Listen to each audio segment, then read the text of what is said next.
নমস্কার বন্ধুরা, মায়ের রন্ধনশালা এবং ব্লগার চ্যানেলে আপনাদের সবাইকে স্বাগত। তো আজকে আবারও একটি রেসিপি নিয়ে চলে এলাম। তো বন্ধুরা, এখানে কিন্তু চিকেনের প্রায় আমরা অনেক রকমই রেসিপি খেয়ে থাকি।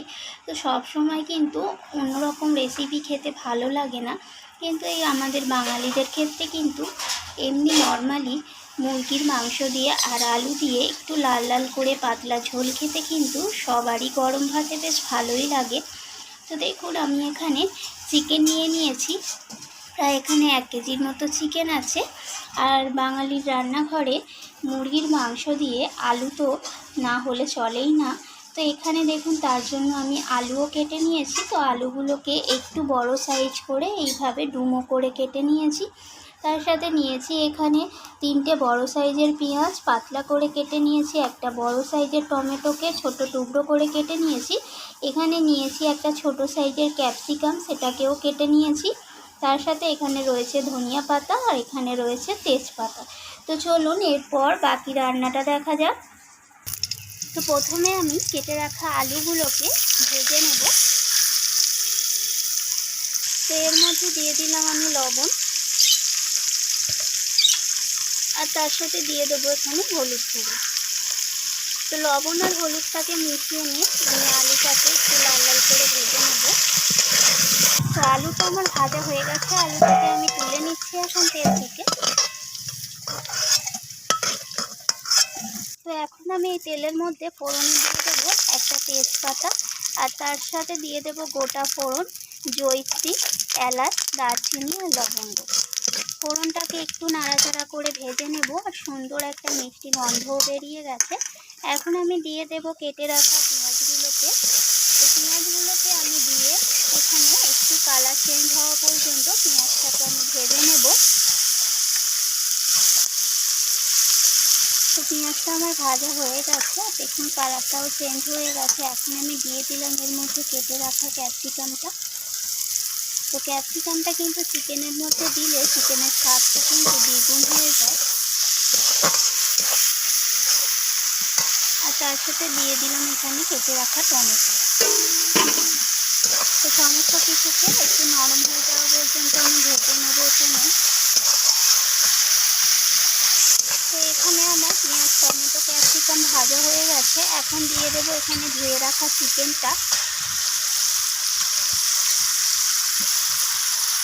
চিকেনটাকে আমি সমস্ত কিছুর সাথে এইভাবে নাড়াচাড়া করে একটু ভেজে নেবো চিকেনটাকে।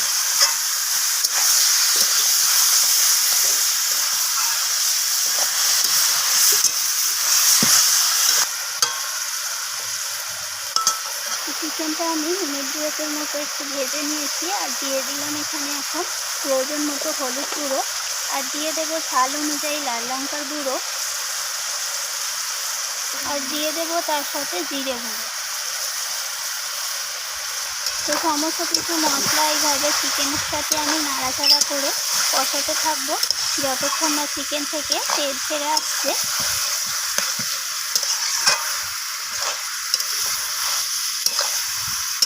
এরপর এখানে দিয়ে দিলাম 1 চামচের মতো রসুনের পেস্ট, আর তার সাথে সমপরিমাণ দিয়ে দেবো আদার পেস্ট।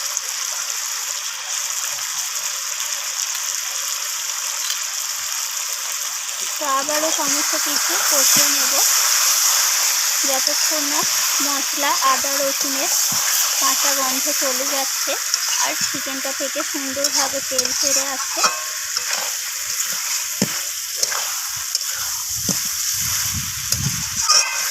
এরপর দিয়ে দেবো এখানে স্বাদ মতো লবণ। তো লবণটাকে দিয়ে আবারও কষিয়ে নেব।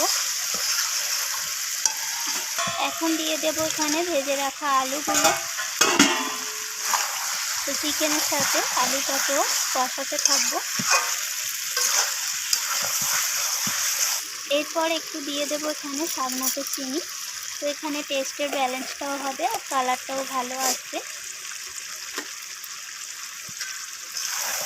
তো চিকেনটাকে আরও একটু কষিয়ে নেব। তো দেখুন, চারদিক থেকে হয়তো দেখতেই পাচ্ছেন তেল ছাড়তে শুরু করে দিয়েছে, আর চিকেনটার দেখুন কালারটাও কত দারুণ আসছে।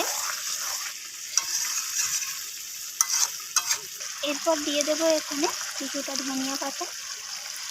তো আমি চিকেনটাকে প্রায় 15 থেকে 20 মিনিটের মতো কষিয়ে নিয়েছি এখানে। তো এখানে চিকেনটা মোটামুটি আমার কষানো হয়ে গেছে। তো দেখুন চারিদিক থেকে সুন্দরভাবে তেলটাও ছেড়ে দিয়েছি।